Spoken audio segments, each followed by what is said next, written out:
Pre budget में क्या strategy रहेगी, जानते हैं एक ऐसे इंसान से जो इन बड़े इवेंट्स पर नॉर्मली एक शानदार स्ट्रैटेजीज हमारे लिए लेकर आते हैं। केडियानॉमिक्स के फाउंडर सुशील केडिया जुड़ गए हैं, उनसे बात करते हैं। Sushil ji, good morning. और गुड मॉर्निंग। लग रहा है आप अपने नए ऑफिस में हैं और बहुत जल्द खैर वो पूरे ऑफिस को हम देखने की कोशिश करेंगे। खैर एनीवे, मार्केट में इस समय बजट से पहले सुशील जी क्या स्ट्रैटेजी बना रहे हैं? कोई एक स्ट्रैटेजी बताइए हमारे व्यूअर्स के लिए निफ्टी बैंक निफ्टी पर। देखिए, कभी भी जब बड़ा इवेंट होता है, कोई भी बड़ा इवेंट, आप ये कॉर्पोरेट रिजल्ट्स पे भी कर सकते हो। हम नॉर्मली ऑप्शन स्ट्रेटजीज पे बात नहीं करते हैं क्योंकि मेरी पर्सनल बिलीफ है पूरा ऑप्शन फाइनेंस एक होकस पोकस है, कल्चरल चीज है, कोई मैथ्स नहीं है उसमें। फिर भी बड़े इवेंट्स पे जब भी न्यू इंफॉर्मेशन का डिसरप्शन आ सकता है, आप लॉन्ग वॉल स्ट्रेटजीज अगर खेलते हो और यहाँ पे डबल जोड़ा ट्रेड होगा। मैं हिंदी भाषी चैनल पर हूं तो डबल जोड़ा पेयर ट्रेड हम इसको कहेंगे।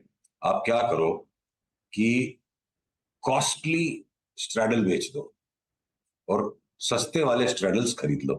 तो फॉर एग्जांपल, आप निफ्टी पे 400 पॉइंट ऊपर और 400 पॉइंट नीचे के एक एक कॉल पुट बेच दो, महंगे वाले, और 10 गुना 12 गुना 15 गुना आपको कॉल पुट्स उल्टी साइड के खरीदने मिल जाएंगे। तो अभी से लेके इलेक्शन तक अगर वॉलेटिलिटी बढ़ेगी, जो बढ़ेगी, तो टाइम डीके इस स्ट्रेटजी को खा नहीं पाएगा।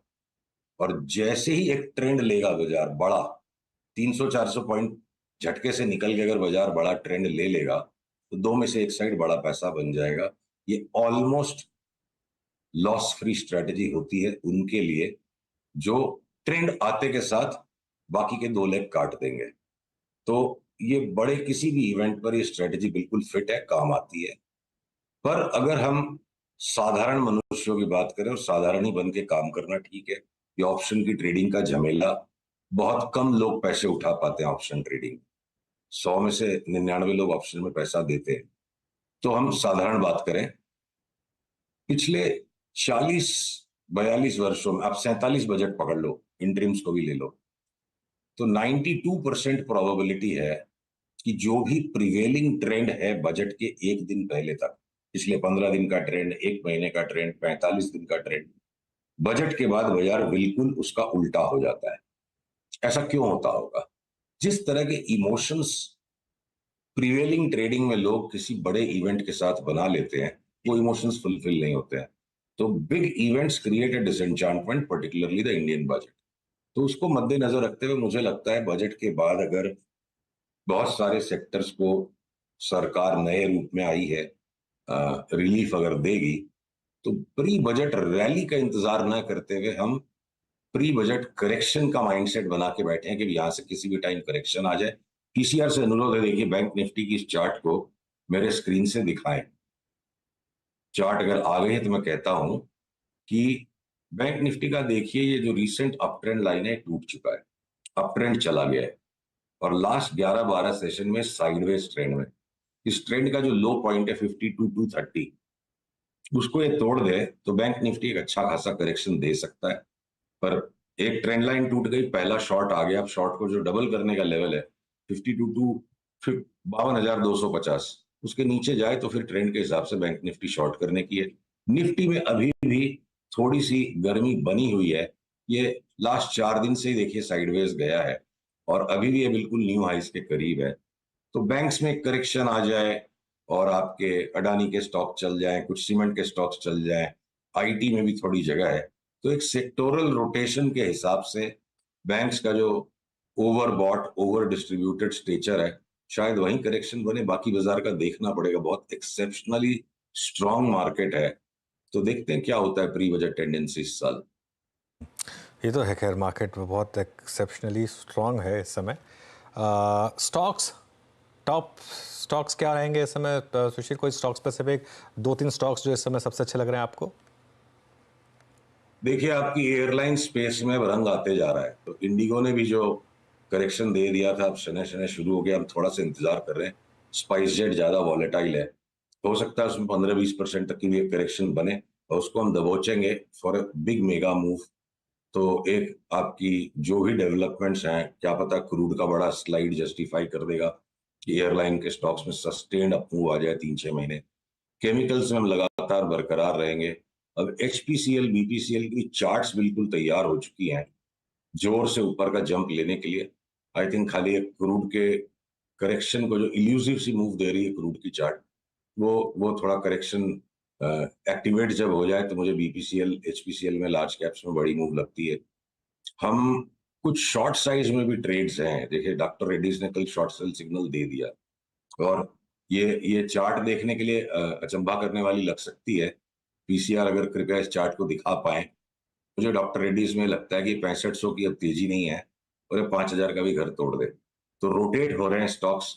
सेम तरीके से सन फार्मा में भी बड़ा करेक्शन अब बनना शुरू हो गया है। 20-25% डॉक्टर रेड्डी सन फार्मा दोनों घट जाए, अगला नंबर क्या पता डीवीज का आ सकता है। वो चार्ट अभी भी इल्यूसिव है।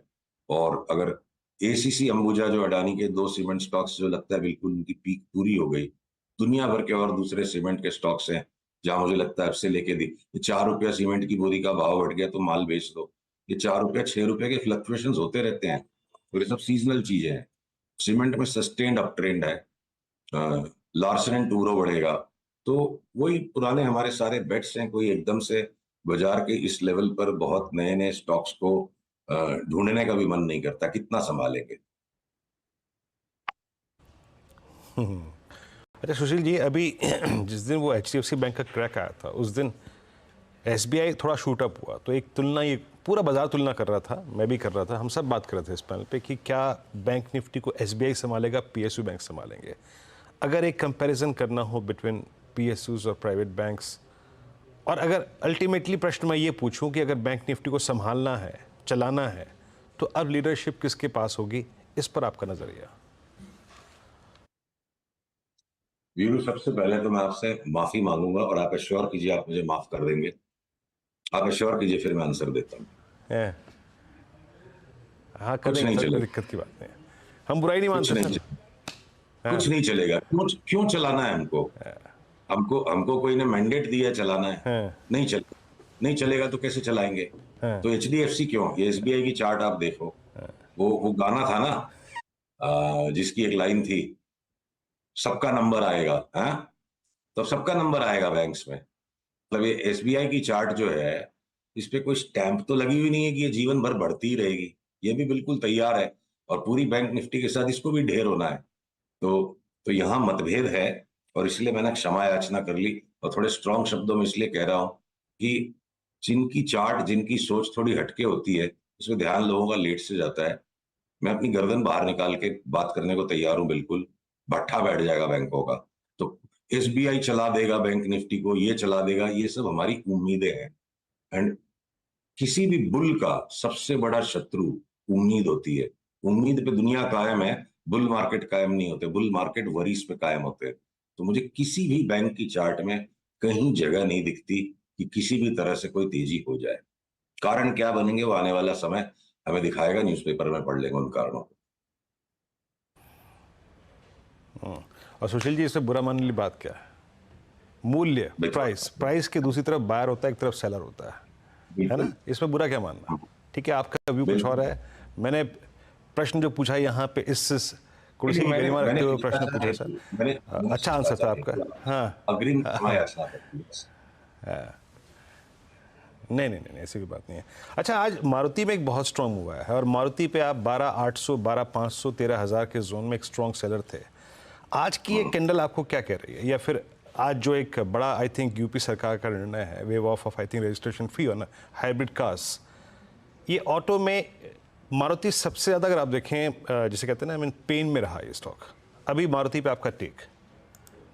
कृपया पीसीआर इस चार्ट को दिखाएं। देखिए अप्रैल के महीने में जो मारुति के भाव आ गए थे 29 अप्रैल को, वो भाव के बाद अभी तक ये साइडवेज ही घूम रहा है और ये एक शॉर्ट टर्म ट्रेडिंग के लिए एक पैटर्न था यहाँ पे कि एक ब्लिप आ जाएगा। अब जब तक ये ऊपर की हरी लाइन 12,968 नहीं क्रॉस करे, यहाँ तो कोई मोमेंटम बायर नई लेवाली कर नहीं सकता है। और ये ब्रेकआउट भी अगर आ जाएगा तो हम फिर जब लार्जर वेव काउंट्स को जोड़ते हैं तो हमारे को भय है ये 14,000 जाए बिना, क्या पता 9,000 की जगह है, ये बार बार इल्यूड कर रही है। तो हमें अगर फैसला लेना होगा अपने निवेशकों के लिए तो हम ये कहेंगे मारुति को इग्नोर कर दो। इस पे व्यू लेकर दोनों साइड पैसा लग सकता है। ये बिल्कुल छद्म रच रही है चार्ट, और ये फ्लक्चुएशंस हैं, कहीं क्लियर ट्रेंड नहीं है, तो इसमें चपेट में आ सकता है। ऑलराइट, चलिए सुशील जी, बहुत बहुत शुक्रिया आज हमारे साथ जुड़ने के लिए। और अब आपसे अगले ट्यूसडे को बात होगी, और उसके बाद बजट वाले दिन तो खैर आपसे हम रिक्वेस्ट करेंगे कि आप रहिएगा हमारे साथ। उस दिन खास बातचीत होगी, वो भी ट्यूसडे को ही है वैसे।